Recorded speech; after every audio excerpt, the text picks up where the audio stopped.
parler de ce travail que j'intitule sous le terme générique les haies, mais qui regroupe justement aussi des haies fruitières ou des boisements ou des projets d'arboretum ou des parcs, etc. Mais qui assume la dimension d'artefact de toute plantation humaine. En fait, on a tendance un peu à l'oublier, mais dès lors qu'on plante quelque chose, en fait, si c'est bien nous, les humains, qui le faisons, c'est dès lors un artefact. C'est-à-dire que c'est une production artificielle, ce n'est pas quelque chose qui est une intervention de la nature. Et en fait, la question que je me suis posée à partir des années 92, quand j'ai commencé à créer des premiers projets artistiques de reboisement ou de plantation, c'est de se dire quelle responsabilité l'art contemporain, les artistes, en particulier moi-même, pouvaient avoir par rapport à des enjeux qui commençaient à se profiler très fortement sur la chute de la biodiversité, le réchauffement climatique, la crise du paysage rural avec les arrachages de haies et la déshumanisation en général des paysages ruraux et des espaces de vie ruraux. Et donc réintroduire de la culture, du culturel, du lien social, de la proximité, etc. Donc ça a été un peu l'objet de mon travail. Alors là, je vais vous montrer d'abord 3 images de l'histoire de l'art. J'aurais pu vous en servir des milliers, bien entendu. Mais un petit peu au hasard de mes propres archives, j'ai été prendre ici, je crois bien me rappeler que c'est un paysage de Joachim Patimir, qui est un peintre de la Renaissance, un début de la Renaissance. Simplement pour vous rappeler, pour vous dire que je me trouvais il y a une vingtaine d'années, pas très loin d'ici, avec Claude Chazelle, qui est un architecte paysagiste conseil, qui avait fait, par rapport à la crise de la cicadelle pour les pays de Lavande, une conférence à laquelle j'avais succédé, très intéressante pour situer l'enjeu culturel en fait, du paysage. On oublie un peu que même le terme ou la pensée du paysage, c'est quelque chose qui est apparu en fait, par la peinture. C'est-à-dire qu'auparavant, les gens, paraît-il, c'est lui qui le dit, je ne sais pas avec quelle source il a construit cet argumentaire, mais en fait, les gens probablement remarquaient pas tant que ça l'aspect esthétique d'un paysage, puisqu'ils étaient probablement tête baissée dans la survie, en fait, faire qu'on récolte et qu'on ait de quoi manger pour l'année.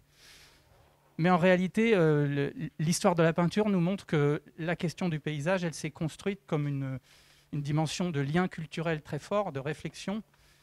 Et à ce titre, on peut quand même se dire que, puisque les peintres ont pensé le paysage, on pourrait aussi se dire que tout le monde pourrait se faire un peu peintre. Donc ça veut dire que des artistes peuvent intervenir, mais aussi que des agriculteurs ou des investisseurs ou des collectivités et des écoles peuvent avoir cette réflexion d'ordre esthétique, culturel par rapport à des plantations. Et toute la question, c'est de se dire peut-être que ces plantations, elles n'ont pas vraiment d'opposition, en fait, il n'y a pas de contradiction majeure entre le fait de produire pour gagner sa vie, pour vendre, pour que ça soit viable, et une exigence et une responsabilité esthétique. Donc, à l'heure actuelle, par exemple, on a des tas de slogans dans différentes collectivités, régions et autres, où on dit on va planter des millions d'arbres. Très bien. Donc, on va fixer des millions de tonnes de carbone, etc. Très bien. Mais quel paysage ça va donner si, en fait, on a mis de côté, on a oublié, on n'a pas prévu la ligne budgétaire pour la dimension artistique. Donc, ça veut dire qu'on va avoir des quantités d'arbres, mais où on n'a pas pensé qu'on pouvait peut-être regarder de plus près qu'est-ce que ça allait donner, en fait. Donc, je vous propose qu'on réfléchisse, que ce soit une dimension qui soit intégrée de plus en plus par les différents acteurs, aussi bien agriculteurs, collectivités, institutions, associations, etc., que la dimension artistique relève aussi d'une responsabilité au même titre que la dimension environnementale, de biodiversité, etc., ou de viabilité des cultures, ou de bio, etc. Voilà, donc c'est un peu le postulat de départ de ce que je vais vous montrer là. Donc voilà, on voit dans ce paysage un travail un peu de profondeur, un travail sur les couleurs, un travail sur les silhouettes, sur les écrans, sur une théâtralité en fait qui se crée. Je vais vous en montrer donc 2, 3 autres. Je vais actionner. Voilà. Ici, c'est Ambrogio Lorenzetti. J'en aurais fini de l'histoire de l'art dans 2 images. Mais ici, c'est une fresque au palais municipal de Sienne, qui est mondialement connue, qui a été étudiée par un très grand historien qui s'appelle Patrick Boucheron, après des tas d'autres, parce que c'est une véritable énigme, cette fresque. Là, c'est un extrait, tout petit, mais c'est gigantesque. Et en fait, c'est la peinture du bon et du mauvais gouvernement. À Sienne, de Lorenzo Ambrogio Lorenzetti, pardon. Et c'est très intéressant parce que ça situe la question de la haie dans le dessin du paysage, comme je vous le disais tout à l'heure, à propos y compris de Joachim Patimir, mais là, ça la situe dans l'enjeu politique.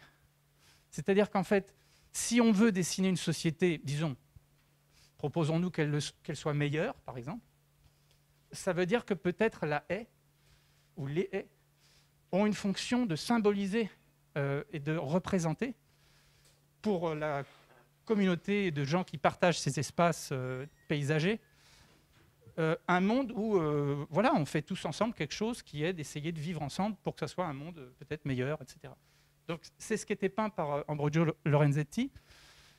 Et ce qu'on voit dans cette peinture, c'est qu'il y a une sorte de continuum, bon, employant le mot plutôt de continuité, une simple continuité entre le réseau des rues, des façades des maisons, où se joue la politique, hein, c'est-à-dire les gens se parlent, décident.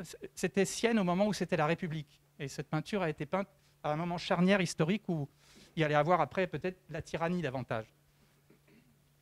D'où Conjurer la peur, le titre de l'ouvrage de l'historien Patrick Boucheron. Mais en fait, vous voyez que de l'autre côté de la muraille, de l'enceinte de Sienne, il y a des haies dans le paysage, des haies qui sont aussi des enjeux de cheminement. Et donc, il y a une sorte de continuité entre on discute, on façonne, on dessine, parce qu'on décide avec un dessin, avec un objectif, avec une visée, dans la ville, mais aussi dans la campagne. Et du coup, je trouvais que les haies constituent un terme générique vraiment intéressant pour situer que de manière mondialisée, partout, en fait, des gens s'interrogent sur dans quel monde vivons-nous, quel sens tout ça a, pourquoi produit-on, comment mange-t-on, avec aussi ce va-et-vient entre ce qu'on mange et le paysage qu'on produit. En fait, quand on mange des choses dégueulasses, en fait, excusez-moi de l'expression, mais extrêmement chimisées, sans valeur nutritionnelle, sans goût, sans saveur, sans histoire, etc., sans biodiversité, ben, on a le paysage qui fait la réplique à ça. Donc on est dans une sorte de déshumanisation généralisée.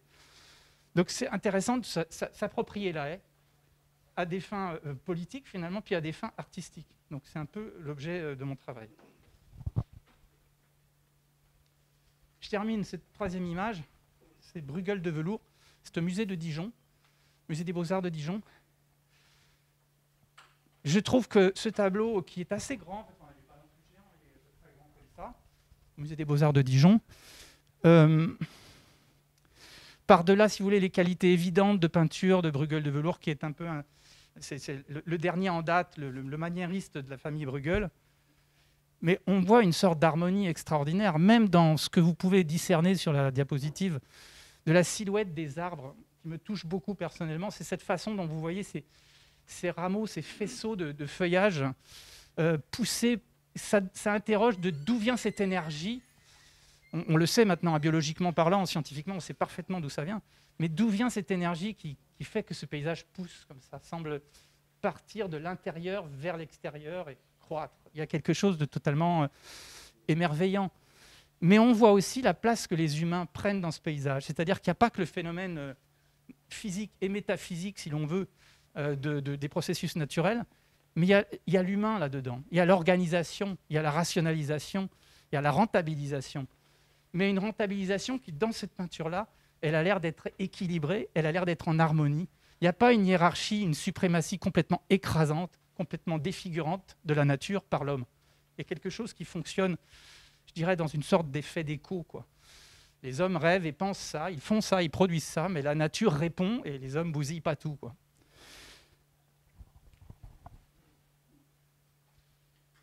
Alors en 1992, j'ai dessiné des projets de plantation monumentale pour la Beauce, qui, comme vous le savez, est particulièrement désertifiée. On a des écrans donc, minéraux sur des centaines d'hectares, avec pas un arbre à la ronde à 8-10 km, hein, vraiment, c'est quelque chose de phénoménal, dans les environs de Dreux, où j'avais mon atelier à l'époque.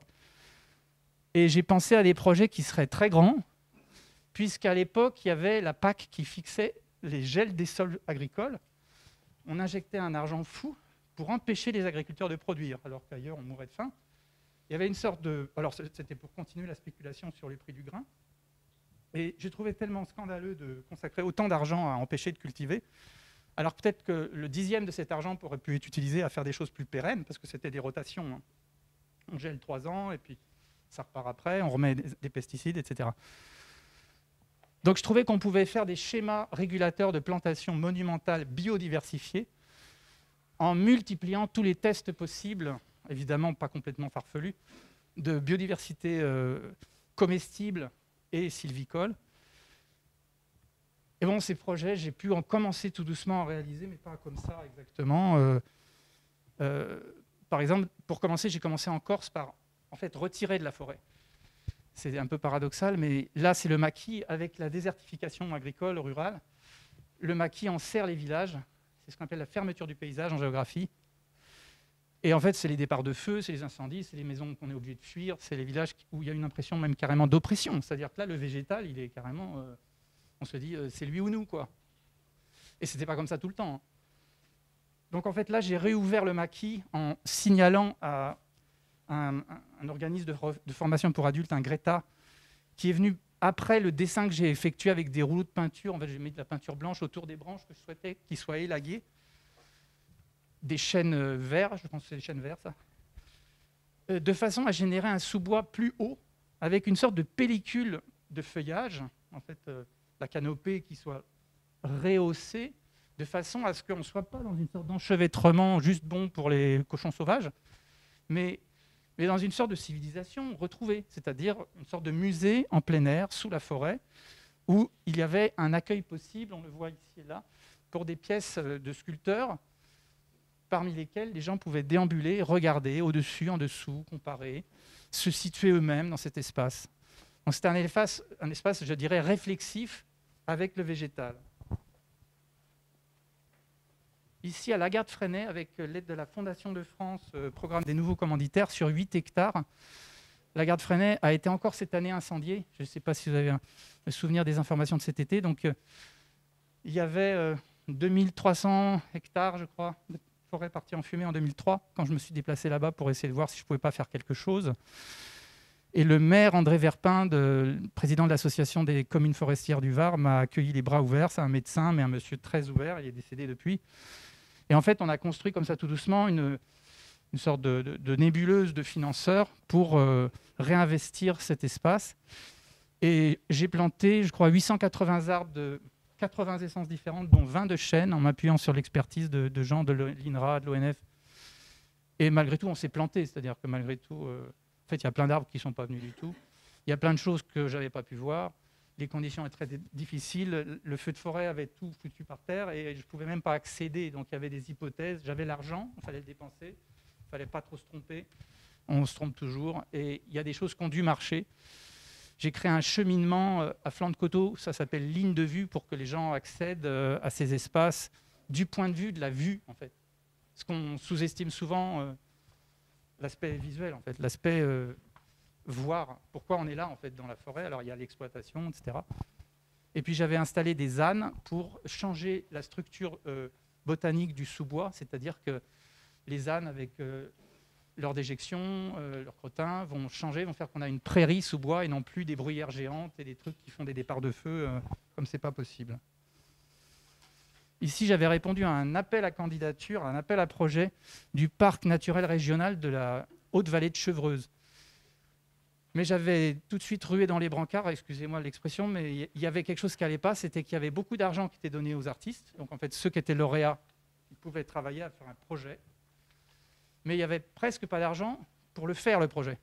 C'est-à-dire que dans le meilleur des cas, la structure même de la commande publique, c'était on vous donne de l'argent, on reconnaît la responsabilité de l'art, l'utilité sociale de l'art, mais vous n'avez pas d'argent pour faire quelque chose. Vous pouvez faire une disquette peut-être, ou un CD, ou un petit film, mais c'est tout. Donc j'avais protesté en disant que Paris avait besoin de renouveler sa ceinture maraîchère et qu'il fallait faire obstacle aux épandages chimiques des grandes cultures, surtout pour protéger les lotissements et les écoles primaires de ces quartiers périurbains. Et bon, je n'ai pas été pris à l'époque, mais ça m'avait motivé à inciter à en fait, articuler le maraîchage, l'arboriculture fruitière, enfin l'arboriculture, et la production de matières ligneuses, sylvicoles, pour se protéger des épandages, qui étaient encore dominants, qui le sont encore, et pour protéger les zones habitées. Et en même temps, produire des espaces pour lesquels des porteurs de projets bio auraient facilement accès à la question du foncier, puisqu'on sait que dans l'agriculture, c'est ce qui est le plus problématique actuellement. C'est pour ça que je travaille aussi avec Terre de Liens sur ces questions-là. Alors, le Musée national d'histoire naturelle, à l'Arboretum de Chèvreloup, près de Versailles, avait bien voulu que sur la surface d'à peu près 2 terrains de foot, je fasse un dessin d'un théâtre de verdure qui accueillerait des événements culturels, des expositions, mais aussi des concerts. Et j'avais tout de suite pensé le projet. Alors là, c'est 2 des 3 étapes que j'avais dessinées, je crois, ou 4. C'est-à-dire qu'il faut imaginer le petit plan quand il fait 30 cm. Mais j'avais anticipé, si vous voulez, le fait qu'il y avait tous les X rangs des arbres qui allaient devenir tricentenaires ou plus. C'est-à-dire j'anticipais le fait que tous les 2 rangs, il y allait dans 25 ou 30 ans avoir un rang qui allait dégager parce que c'était des arbres qui n'allaient pas tenir très très longtemps et que ça laissait un meilleur développement aux rangs qui, eux, étaient prévus, anticipés comme étant pour une destinée plus durable. Donc ça, c'était un projet qui n'est pas réalisé non plus, mais vous allez voir quelques projets réalisés quand même. Ça, c'était pour un petit centre d'art près d'Angoulême, où j'ai dessiné les alternances de petits fruits, arbustes à fruits et arbres bastiges, pour générer une zone qui permette des perspectives. En fait, ce qu'on sous-estime souvent aussi dans les plantations, c'est qu'un arbre ou une haie, ou une plantation, quelle qu'elle soit, fait écran. Mais si elle fait écran, on pourrait aussi penser qu'elle fait trouée. C'est-à-dire, il y a un peu un endroit, possiblement, où on peut arrêter l'écran. Donc, si on le dessine, cet endroit, et qu'on le pense en perspective, on va travailler donc des vues. Et il y a cette alternance écran, vue, trouée, percement, transparence, coloration, bien sûr, pores, silhouettes, feuillage, découpe, sur lesquels, en tant que plasticien, on peut intervenir. Et en fait, on est tous plasticiens, il y a des arts plastiques dans les collèges, ça veut dire qu'on considère que toute la population peut se former à cette sensibilisation-là et travailler ces questions-là, aussi avec l'espace paysager. Alors à partir de 2017, après avoir fait un gros projet pour la gare TGV de Besançon, qui a malheureusement souffert de la pyrale du buis, donc j'avais mis 3 variétés de buis, ça a quand même un peu souffert. Il est question qu'on la refasse là avec plutôt des sauges et des mauves, ce ruban le long de la gare TGV de Besançon. Peu après ce travail sur des infrastructures, je me suis rapproché des agriculteurs bio, dont petit à petit je mangeais les produits, je sympathisais avec leur famille, avec le paysage qu'ils fabriquent, pour leur agronomie. Et c'est paru une évidence que plutôt que de travailler pour des grands collectionneurs qui sont accessoirement aussi des gens qui ne payent pas leurs impôts, ou qui vont dans les paradis fiscaux, etc., et qui se gratifient d'une réputation formidable par le travail des artistes, je trouvais que c'était plutôt du côté des bio qu'il fallait se tourner. C'est nettement moins rentable, parce que c'est des gens qui survivent ou qui travaillent courageusement. Mais je trouvais que c'était là qu'il y avait l'enjeu. C'est vers eux qu'il faut braquer le projecteur et travailler à des haies qui sont éventuellement fourragères, productrices de différentes ressources, pellets et autres, mais aussi esthétiques, pourquoi pas. Alors, la question de l'esthétique, elle est évidemment très brutale. Quand je plante 10 arbres de même essence, puis 10 arbres d'essences différentes, je crée un rythme qui est très mécanique dans le paysage. C'est le cas dans ce projet-là, où vous avez 250 mètres, enfin, c'est assez long, mais chaque fois, c'est 50 mètres les barrettes avec 5 couleurs.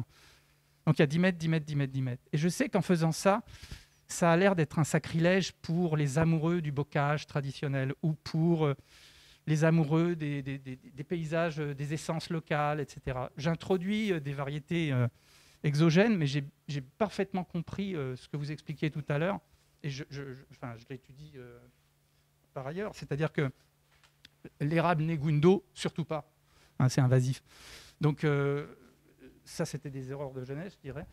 Mais c'est toujours susceptible d'être corrigé, ça. C'est-à-dire qu'on peut rectifier le tir. S'il faut, on les tronçonne, on en met d'autres à la place. Mais en tout cas, je suis en contact aussi avec des gens qui font des pépinières de semi-direct, c'est-à-dire qui ne prennent pas des clones, justement, mais qui revendiquent le fait que les semis font accéder à ces plantes arbres des qualités de résistance que n'ont absolument pas les plantes pépinières faites par bouturage ou par marcottage ou tout ce qu'on voudra. Et donc, ils s'adossent à des scientifiques qui ont l'air d'être très costauds, qui disent les essences locales, c'est un concept construit qui est totalement discutable. et surtout avec le réchauffement climatique. C'est-à-dire qu'on est effectivement sur un tapis roulant qui va faire que dans quelques années, on sera au climat de Canberra, et il va bien falloir qu'on se pose la question de ce que signifient les essences locales. Mais je sais que c'est très polémique et qu'il y a beaucoup de conflictualité sur ces enjeux-là. Ça a été l'objet un peu du travail que de réveiller ces conflictualités, mais pas pour se les prendre dans la figure, pour essayer de débattre, en fait, pour considérer que le paysage est un enjeu de débat, donc de discussion, et que le rôle d'un travail artistique, c'est de soulever des questions qui dérangent. Là, c'est l'association Mortagne en transition qui, très gentiment, m'a confié le dessin d'un premier projet de verger sur la partie gauche, en bas. Et puis, en fait, en allant sur place pour leur finaliser, ce projet, je leur ai dit, mais vous ne trouvez pas que c'est plutôt la versant droite qui est mieux exposée, vers le sud, en pente, là, un talweg sympa. Et ils ont concédé que, ouais, ils n'y avaient pas pensé. Donc, je leur ai proposé de dessiner des lignes horizontales à flanc de coteau où ils ont planté différents fruitiers. C'est devenu un lieu très actif maintenant. Et puis, je leur ai proposé de se protéger des épandages d'un champ de conventionnel à côté par une plantation de haies. Malheureusement, c'était 2020. 2020, il y a eu des températures et des sécheresses terribles, donc il ne leur reste pas grand-chose. J'avais un financement de la région Normandie à l'époque. Là, c'est avec l'argent de la région Centre que j'ai pu, pour la mairie de Tremblay-les-Villages, planter 700 mètres, qui est devenu, pour moi, l'objet d'un test. C'est-à-dire que j'ai testé 70 essences. Ça paraît gros, mais ce n'est pas énorme en fait. Et malheureusement, c'était donc 2020, beaucoup de mortalité, pas seulement par la sécheresse, mais aussi par le fait que les racines ont été noyées par des intempéries. Le terrain était un leuce un peu argileux et il y a eu beaucoup de pertes. Mais j'ai encore un peu d'argent de la région, donc j'ai 3 projets de même longueur. J'avais testé 2 agriculteurs bio et la mairie avec la même longueur, 700 mètres. Pour voir comment ça allait réagir à 5-8 km d'écart, en fait. Et ça n'a pas réagi pareil, mais c'est quand même pas très bon. Donc, il va falloir replanter. Ici, c'est dans le Perche. C'est un petit centre d'art qui dispose aussi d'un terrain. Et je leur ai proposé une sorte de sculpture haie qui, en même temps, fasse architecture. C'est-à-dire qu'on pourrait imaginer qu'au cœur de l'étoile, puisque j'y ai créé un vide, on dispose d'une sculpture, là, on place quelque chose. Mais en fait, dans chaque compartiment dessiné par cette étoile, on pourrait placer une ou plusieurs œuvres d'artistes. Donc le centre d'art, il s'y retrouve parce qu'il démultiplie sa capacité d'exposition, en fait, hein, qu'il n'aurait pas eu ou pas de la même qualité s'il avait juste un champ, puis les met côte à côte, comme ça, comme des légumes. Ici, il y a un travail visuel qui peut être opéré, mais qui demande à être continué. Hein. Le projet n'apporte pas toutes les solutions. C'est quelque chose où il faut continuer à travailler après dans la durée. Là, c'est avec le Haras national du pin et le lycée agricole de C, où on a planté 2 fois 100 mètres. Et le ministère de l'Environnement a exigé que je travaille sur une liste d'essences très restreinte. Je n'ai jamais pu savoir la source scientifique de cette exigence. Je crains que c'était plutôt juste une peur administrative. C'est-à-dire qu'ils m'ont imposé très peu d'essences, qui n'était pas bête, mais il y en avait certainement d'autres. Et j'ai jamais pu savoir. En fait, à un moment donné, on m'a dit, c'est ça ou vous ne faites pas le projet. J'ai dit, on fait le projet. Et pour aller les prendre au mot, je leur ai mis encore moins d'essence que ce qu'ils avaient demandé. Et apparemment, il n'y a que les hêtres qui n'ont pas bien résisté en 2020. Le reste commence à bien venir, donc j'espère. Ça, c'est la plantation de Tremblay que je vous avais montré tout à l'heure, qui a été réalisée par un ESAT qui a très bien travaillé, mais malheureusement, 2 ans, 3 ans après, il y a certainement pas mal de pertes. Donc c'est toujours un travail recommencé, un travail où il faut sans arrêt se remettre en question et écouter les autres, qui savent beaucoup aussi. Là, c'est une toute petite longueur où, contrairement à des projets où je dis aux planteurs, prenez des paquets de 10, mettez-les sur les 10 trous, et l'ordre m'est totalement indifférent. Parce que quand on a 70 variétés d'arbres, avec le changement des saisons, le changement du temps, tous les paramètres font que, c'est personnel, mais je trouve que c'est improbable de pouvoir dire avec un esprit très strict, il faut absolument que l'if soit à côté du cornouiller, et pas l'inverse. Hein. Qu'est-ce que vous voulez que j'en sache? Et qui peut savoir? Donc, à un moment donné, je prétends que le rôle du hasard, c'est-à-dire le hasard de la commodité du chantier, il reste 3 quarts d'heure avant qu'il pleuve. Tenez, vous les répartissez comme ça, les paquets, on sectionne les raffias ou les ligatures, et hop, on plante. Ça marche. Hein. Mais ici, dans le cas d'une petite largeur, donc 50 mètres. Au contraire, il m'a fallu être très scrupuleux, réviser ma copie avec le lycée, cette fois La Germinière du Mans, qui a planté le projet. Vous voyez, il y a un mélange en fait d'esprit très strict, de contrôle et de vérification, et en même temps, des fois, de liberté et de s'en remettre à des paramètres qui sont ceux du travail en fait. Alors là, je vous parle du troisième paradis, qui est un dessin dont je ne suis pas l'auteur. Le troisième paradis, c'est l'artiste italien de l'Arte Povera, qui est une véritable star mondiale. C'est l'artiste italien le plus coté, le plus cher au monde actuellement. Il a 88 ans, Michelangelo Pistoletto. Et il a dessiné en 98 ce signe qui a l'air d'un signe infini à 3 lobes, comme ça, qui lui, il le dessine à l'horizontale. La photo le montre ici en plan autrement.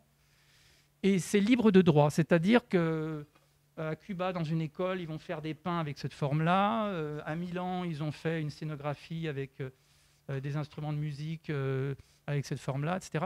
Et alors, c'est un signe qui dit quelque chose que je trouve de très beau. Je me le suis approprié puisqu'il est libre de droit. Et je suis en contact avec la fondation de Pistoletto en Italie, Città dell'Arte. En fait, ce signe dit, si on le mettait à l'horizontale, hein, pour se représenter, enfin, en fait, ça n'a aucune différence. Un des deux lobes, le petit là, un des deux petits lobes, ça représente, si vous voulez, la nature telle que l'homme l'a trouvée quand il émergeait du sauvage, quoi. Le deuxième lobe, le petit en face, c'est toute la technique qu'on a opposée pour survivre jusqu'à la technologie d'aujourd'hui, les vidéoprojecteurs, Internet, etc. Et évidemment, le deuxième paradis, il détruit le premier, on le sait. Et du coup, sa proposition à Pistoletto, c'est de dire il faut que tous, on crée, on invente, on partage une manière responsable d'utiliser les technologies et de créer de l'art et de créer des interventions artificielles. Donc il faut qu'on utilise l'artifice de manière responsable, et ça, c'est le troisième paradis qu'il nous reste à dessiner. Et donc ici, dans un petit centre d'art à Piacé-le-Radieux, dans la Sarthe, on a planté un verger alternant des arbustes à petits fruits avec des arbres. Alors ça, c'est la plantation de Mortagne. Je suis en train de penser que cette photographie où des gens de l'association ont planté comme ça ces 100 mètres de haies, elle pourrait devenir pour moi une sorte d'emblème. Je réfléchis à l'utiliser sous forme d'image en fait dans des expositions, parce qu'elle situe vraiment là où se jouent, à mon avis, les choses, c'est-à-dire il faut qu'on fasse tous des choses qui gravitent un peu autour de cette urgence-là, planter la diversité, faire attention, éviter de se tromper, tirer des enseignements. Et moi, j'appelle ça de l'art aussi, quoi. Pour moi, c'est de l'art. C'est du dessin du paysage tous ensemble. Ça, c'est le lycée de la Germinière qui a fait la haie de Piacé-le-Radieux. La voilà faite. Et je suis allé la voir, elle pousse à merveille. Je ne m'attendais pas à ce qu'elle pousse si bien. Et je termine sur cette dernière image. Je suis en train, laborieusement, avec mes tout petits moyens, d'interpeller le monde de l'art, qui est un grand silencieux quand même, l'art contemporain, quant à la responsabilité environnementale. C'est-à-dire qu'on a des expos qui tournent de partout avec des artistes géants, des stars, des gens remarquables qui font un super boulot, des galeristes, des collectionneurs, mais tout ça ne se tourne pas très très concrètement vers la fixation de carbone, la défense de la biodiversité, la préservation des paysages ruraux, la bio, etc. Et donc j'interpelle les collectionneurs, les galeristes par une campagne que je vais commencer en 2022, donc un peu en écho et en ironie, si vous voulez, par rapport aux campagnes électorales présidentielles, pour dire aux galeristes, aux collectionneurs, aux institutions et aux citoyens, achetez des aides aux enfants. Et j'espère comme ça avoir un peu mieux les moyens de mes ambitions artistiques et environnementales, et pouvoir, puisque j'ai une liste d'attente de quantité d'agriculteurs ou d'assauts, planter tous les kilomètres dont on a besoin, en sachant que c'est homéopathique par rapport à ce qu'il faut qu'on plante dans les décennies à venir, parce que c'est des milliards et des milliards d'arbres qu'il faut qu'on plante pour fixer le carbone. Je vous remercie de votre attention.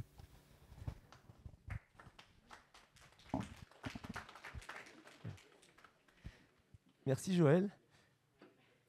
Est-ce qu'il y a des questions? Par contre, je viens avec le micro.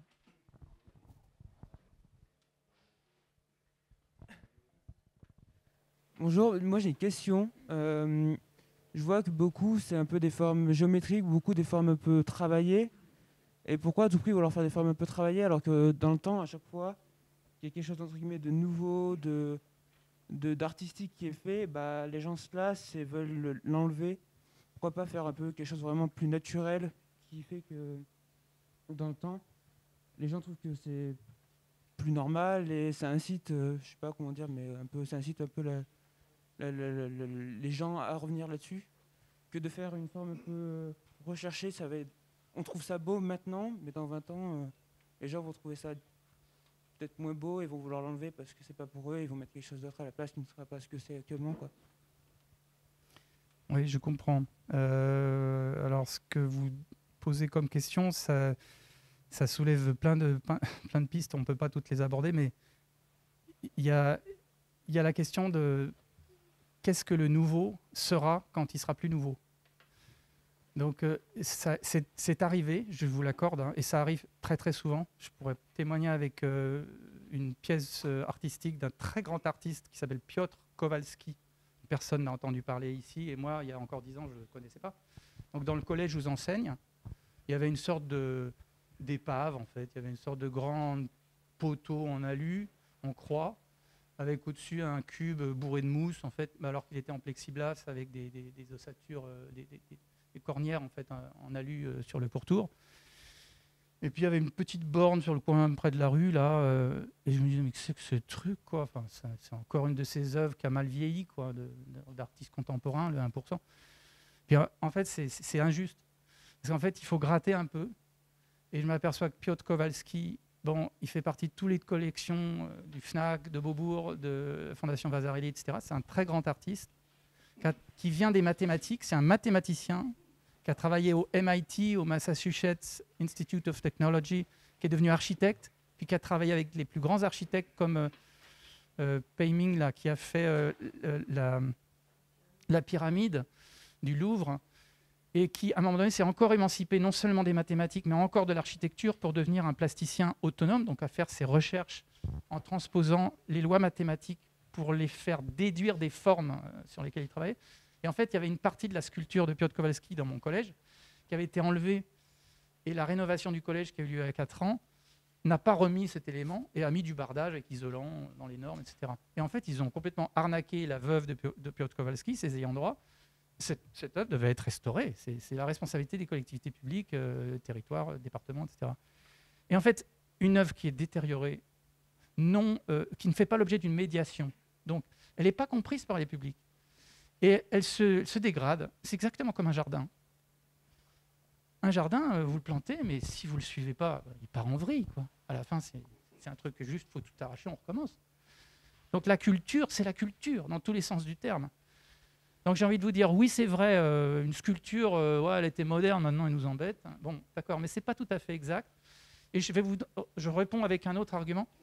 Vous prenez le centre Georges Pompidou, qui a fait pousser des cris à tous les amoureux de l'ordre ancien. Et ça se comprend, moi j'ai le plus grand respect pour l'ordre ancien. J'adore me balader dans les vieux quartiers de Paris avec le fameux calcaire de Paris, la pierre de Paris, tout ce qu'on voudra. Là, ils ont fait une dent creuse énorme, et puis ils ont mis cette raffinerie de pétrole assumée, quoi, quelque part, avec des tuyaux rouges, des tuyaux bleus, tout ça. Mais maintenant, vous allez l'enlever, le Beaubourg? Non, c'est devenu un instrument absolument indispensable, mais il est entretenu régulièrement. J'ai juste une question à vous poser, s'il vous plaît, monsieur. Nous, les professionnels en espace vert, on intervient chez les clients, les particuliers, mais ce que je ne comprends pas avec la nature, on peut proposer un tas d'imagination à l'infini, que ce soit espace vert bio, je suis d'accord avec vous. Mais pourquoi on ne peut pas en proposer plus à nos clients de notre imagination qu'on a envie de leur proposer? Ça serait un bénéfice en plus, peut-être? Oui, mais j'ai envie de vous répondre. Enfin, je ne sais pas. Vous avez dit tout à l'heure oui. Que la nature, on peut imaginer plus de choses. Oui. Mais nous, en tant que professionnels, pourquoi on ne peut pas en proposer à notre idée à nous? Mais j'ai envie de vous dire, faites donc. De l'imagination. Après, c'est facile dans ma position de vous dire faites donc. Vous ne devez pas fâcher le client ou je ne sais pas quoi, mais je suis tout à fait d'accord avec vous. Moi, je trouve que... Parce qu'avec la nature, on peut inventer plein de choses. Ouais, moi, je suis d'accord avec ça. En fait, mes projets artistiques ont pour vocation d'interpeller les publics pour dire allez-y, quoi. les publics et les professionnels. C'est-à-dire, bien sûr qu'on aura des malentendus ou des choses qu'on ne va pas aimer. Eh bien, très bien, c'est un débat esthétique. Bonjour, vous travaillez sur du végétal, donc on est forcément dans la diversité. Mais est-ce que vous êtes vigilant à travailler avec des pépinières locales? Et comment vous expliquez que vous travaillez avec des essences complètement extérieures qui n'ont rien à faire dans nos environnements? Et surtout, est-ce que vous êtes vigilant à prendre les arbres qui sont au bilan carbone de vos œuvres aussi? Oui. Alors, pour la pièce que j'avais faite pour la gare TGV de Besançon, j'avais été invité un peu comme ça. J'étais venu en TGV à Besançon parce que Anne Petit, la responsable réseau ferré de France, ou SNCF, pardon, de la ligne LGV en construction, Dijon-Belfort, c'est le premier chantier en France où ils ont fait un bilan carbone de tout le chantier. Alors, je suis tout à fait d'accord avec cette démarche-là. Après, excusez-moi pour cette digression, vous allez trouver que je ne vous réponds pas, mais j'ai essayé d'aller vite. Mais les lignes à LGV, il ne faut pas lancer des pierres contre ça, c'est utile, je suis venu rapidement. Mais on commence à savoir maintenant que c'est des sortes de prises d'otages en termes de financiers, en fait. C'est-à-dire c'est des endettements des collectivités pour 50 ans, alors que peut-être il y avait d'autres solutions. Donc, mais moi, par rapport aux essences, je trouve qu'on peut travailler de différentes manières. Donc si je jette pas la pierre aux institutions qui vont me dire non, il faut travailler avec tel panel d'essence. J'ai un peu protesté en disant mais enfin bon, le climat, patati patata. Mais on ne sait pas tout et il faut être prudent. Donc très bien. Moi, si les projets peuvent se faire comme ça, avec les essences dites locales ou un panel, si vous voulez, du PLU, etc., qui a été défini par... Très bien. Moi, ça me plaît aussi. Mais je trouve que parler de local, quand on a des kilomètres de champs de colza ou de maïs, qui ne sont pas locaux, trop, ou des haies, ou des marquages sur les routes, ou des ponts, et que personne n'a fait d'objection majeure sur ça pendant des décennies, que tout ça, ça était en train d'être complètement transformé, et que parce que moi j'arrive avec un projet avec 70 essences, il y a une levée de bouclier de, je sais pas, de tel CAUE ou de tel... Parce que, où va-t-on? J'ai envie de dire, mais attendez, mais depuis combien de temps là vous ne bougez pas sur où va-t-on avec plus une haie à des kilomètres à la ronde? Ça, c'est aussi un problème, quoi. Donc je trouve que des fois, il vaut mieux tenter le coup en mesurant que ça ne va pas forcément avoir des conséquences fatalement désastreuses et qu'il y a un gain, c'est une interpellation des publics par une œuvre dans la durée et un retour d'expérience. Mais je ne veux pas devenir une nouvelle pollution, si vous voulez. Je n'ai pas envie de couvrir tous les paysages avec mes haies, avec des petits tirets, là. Ça serait une catastrophe. Ce serait un contresens, en fait. Il y a une dimension minoritaire de ce travail pour inciter d'autres actions à se faire avec des normes, des cahiers des charges, etc. Mais que soit on me cadre et on dit, vous travaillez dans ce cahier des charges-là, soit j'ai un peu plus la bride sur le coup, parce que les commanditaires sont conscients que ça vaut aussi le coup de tester ou d'élargir. Voilà. Mais je vous ai dit, les Negundo, il faut l'enlever. Il y a des choses où il n'est pas question de... Voilà, ça fait partie de choses qu'on apprend au fur et à mesure en travaillant avec des gens, quoi. Des gens qui savent ou qui apprennent en même temps que nous. La maison botanique, le jeune directeur en région centre, tout jeune, Étienne Monclus, il m'a dit lui-même, on s'est planté au début, voilà, j'apprends sur le tas. Ouais. Voilà. On a encore le temps pour une dernière question, si vous voulez. J'en ai une, je vais pas prendre le micro, j'ai pas besoin. Ah, pardon. Du coup, ma question, c'est, donc tu as travaillé avec beaucoup de structures, notamment des mairies, de haute renommée. Je voudrais savoir quelle place a le greenwashing dans tes chantiers. C'est une très bonne question. Je crois que l'image, là, elle termine sur cette question. C'est-à-dire qu'à force d'avoir refusé le greenwashing, et je touche du bois, je vais continuer à le refuser, donc je suis aux prises avec le problème.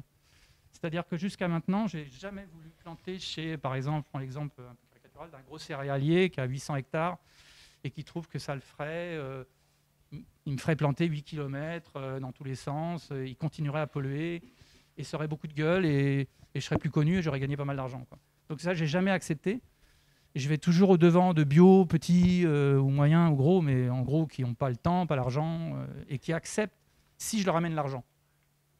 Donc je leur amène l'argent qui est l'argent des institutions publiques, parce que j'interviens en tant qu'artiste, j'arrive à grappiller des financements qui normalement étaient destinés à la culture, et que bizarrement, j'arrive à parachuter dans l'agriculture, mais du point de vue culturel. Et donc pour le moment, ce n'est pas du greenwashing, c'est de l'utilisation de fonds publics destinés à la culture que j'emploie dans l'espace agricole. Mais c'est du culturel, mais dans l'espace agricole.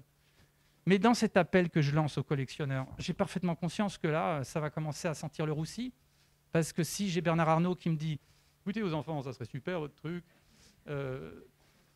ça va commencer à plus être bon, quoi, parce que je sais que enfin, je ne veux pas dire des méchancetés, j'y connais rien, mais j'ai l'impression que ce monsieur est très très très bien conseillé pour véritablement détourner de l'impôt et donc des moyens de planter des arbres ou de former des profs ou d'avoir des médecins hospitaliers, des sommes fabuleuses. Donc je ne vois pas effectivement comment je vais pouvoir concilier des collectionneurs dont les liquidités proviennent de facilitations